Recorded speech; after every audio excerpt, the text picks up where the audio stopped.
السلام عليكم، ازيكم عاملين ايه؟ وحشنا من الفيديو اللي فات. يا رب تكونوا كويسين. اخباركم ايه؟ بصوا، عملنا بريد الشركات من غير نقطة ملح. بصي عامل ازاي، بصي لونه وبصي شكله حلو جدا جدا جدا. كفاية التصديفة اللي فيه، بصوا رائع وحلو جدا جدا جدا. بصوا شايفة التقل وشايفة بقى الشفافية بتاعته عاملة ازاي. كل ده من غير نقطة ملح، ما حطيناش فيه ملح نهائي. وممكن طبعا تضاعفي الكمية. تشوفي احنا الريتر اللي احنا عملناه دوت تضربيه بقى في 3 في 4 في ان شاء الله في 20، وتعملي الكمية اللي انت عايزاها. طب عايزين نعرف الطريقة والمقادير والمكونات بتاعتنا بتاعت البرير بتاعنا، برير الشركات دوت اللي تنافسي بيه اي شركة. هنعمله ازاي؟ هندخل على الفيديو ونتفرج عليه لاخره. ان عجبنا الفيديو لايك وشير وسبسكرايب. باي. نسمي كده حبايبي، نقول بسم الله وعلى بركة الله. معايا 800 جرام مية، معايا جرام واحد بس. ايدي ده ايه فايدة الايدي ده؟ عشان بتشيل بتدوب، بمعنى اصح بتدوب الاملاح والمواد اللي بتكون معكرة المية شوية. انا بحاول اقول لكم بطريقة سهلة شوية.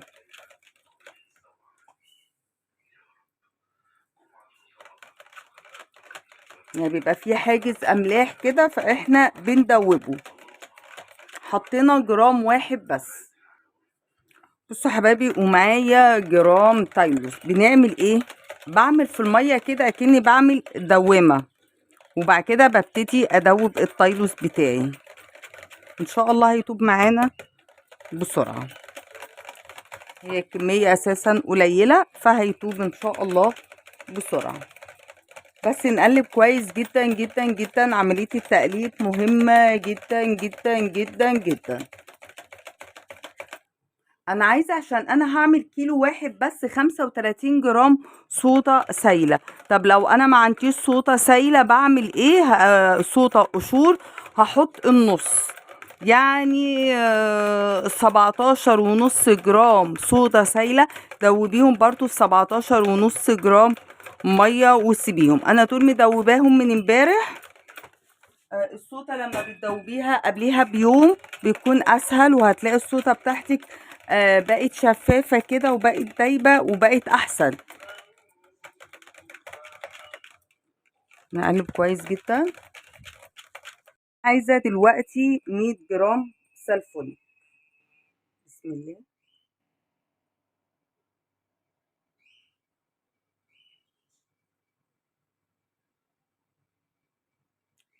بصي السلفونيك بتاعي اللي هو الشفاف اللي هو اسمه الفتح.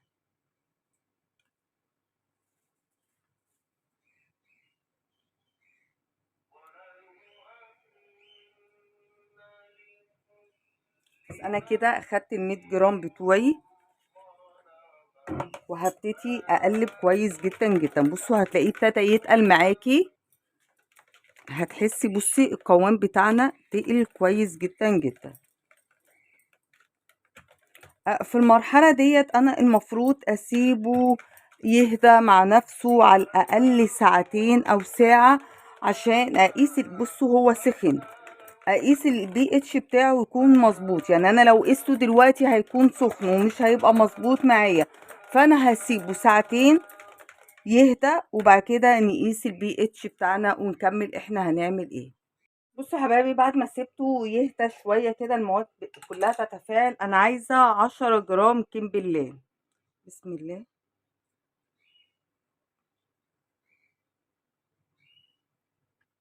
زاد معايا شويه، كام جرام مش مشكله.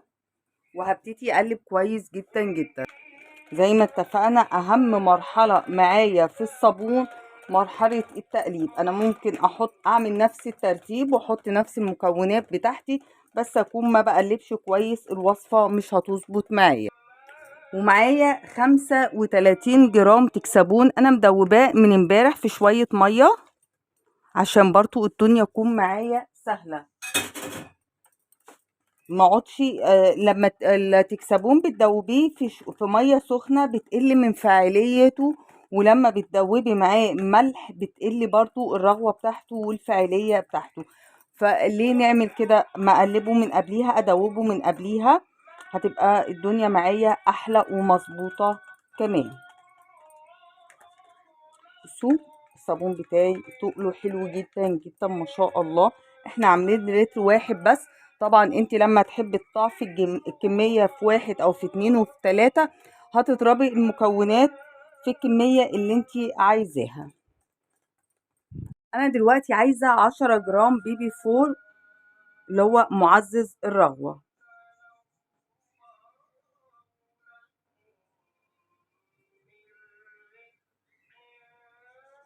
انا كده حطيت 10 جرام. هندوب كويس جدا او نقلب كويس جدا.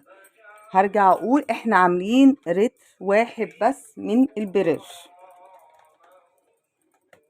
وهنحاول كمان ان شاء الله نعمل. بصوا شايفه البابلز اللي عماله تطلع؟ شايفه؟ بصوا شايفه؟ بصوا الرغوه حلوه قوي قوي. احنا عاملين رتر واحد بس، وهنحاول نعمل اللون بتاع البريش. بصوا البابلز شكله حلو قوي قوي قوي.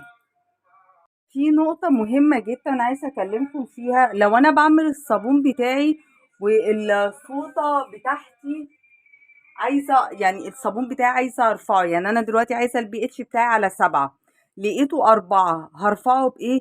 بنقطة صودا. طب حاسة ان هو عايزة انزله بنقطة سلفونيك، يعني بدوب حاجات بسيطة جدا جدا جدا. انا معايا اللون الاصفر اللي معايا مكي على فوسفوري كده، فهنعمل ايه؟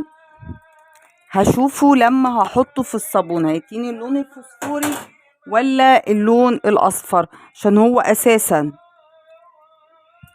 برير بيبقى لون اصفر مع لون ازرق. فانا الاصفر اللي عندي اللي هو الاصفر الفوسفوري دوت، فهنشوف.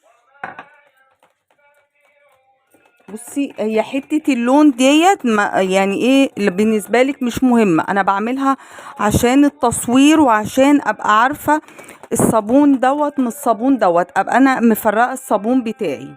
لكن لو انتي مش عايزة تعملي الخطوة دي ما تعملهاش وتسيبيه ابيض شفاف. ابصوا التاني لون مصفر، هبتدي بقى انزل بالازرق واحدة واحدة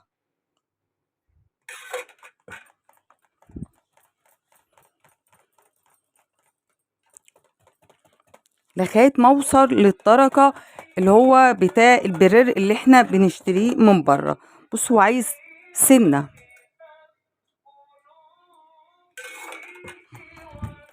زي ما اتفقنا الالوان اللي احنا مدوبينها ديت ما بنرميهاش، بنحطها بنسيبها شويه كده، يعني اسفه مش بنسيبها شويه الصابون ولا هنسيبه شويه.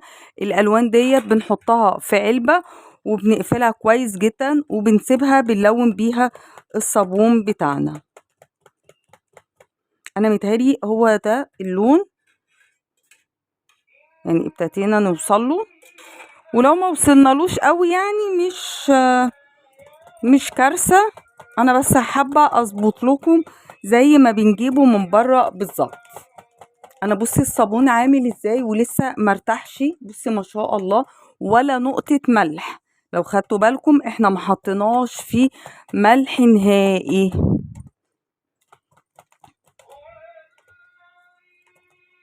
بس انا الصابون بتاعي كده ما شاء الله عليه كده خلاص. المفروض ان انا احط 10 جرام فاتي كحول، بس للاسف انا ما عنديش حاليا، فمش هحطه دلوقتي. لما هنزل وهجيب كل سنه وانتم طيبين عشان العيد فمش هعرف اشتريه دلوقتي. انتي عندك اشتريه، انا كده كده ان شاء الله لما هجيبه هبقى احط ال10 جرام. طبعا المفروض ان احنا نحط عطر ونحط مادة حافظة. ده رتر مش هيقعد معايا، فمش هحط مادة حافظة ليه. يعني كان ممكن احط مادة حافظة بنزوات الصوديوم او اي مادة حافظة انت بتفضليها، بس يا ريت يا ريت يا ريت بلاش الفورمالين لو كمية كبيرة. لكن ترت يعني كده كده مش هيقعد، فمش مستاهل ان انا احط له المادة الحافظة بتاعته. لو انت شايفة ان هو كده تقيل خففيه، انا مش هخففه، هسيبهولك تقيل زي ما هو. انت بقى براحتك لو عايزة تخففيه، وكده كده مع الاستخدام احنا بنخففه بشوية مية. بصوا يا حبايبي، قبل ما نتكلم في البريري بتاعنا اوريكم وصل ازاي، انا عايزة بس اوريكم اخر برسيل جل احنا عاملينه مع بعض. بصوا، شايفة تقولوا ما شاء الله عامل ازاي؟ ده معمول من يومين.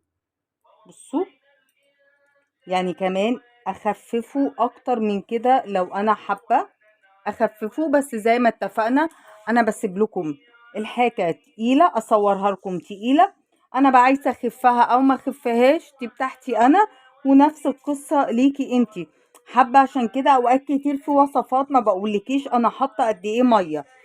ليه؟ عشان انا ممكن دلوقتي انا دوت 20 لتر، خلاص انت ممكن تعمليه 30 لتر، واحدة تانية ممكن تعمله 40، واحدة تانية ممكن تسيبه زي ما هو كده.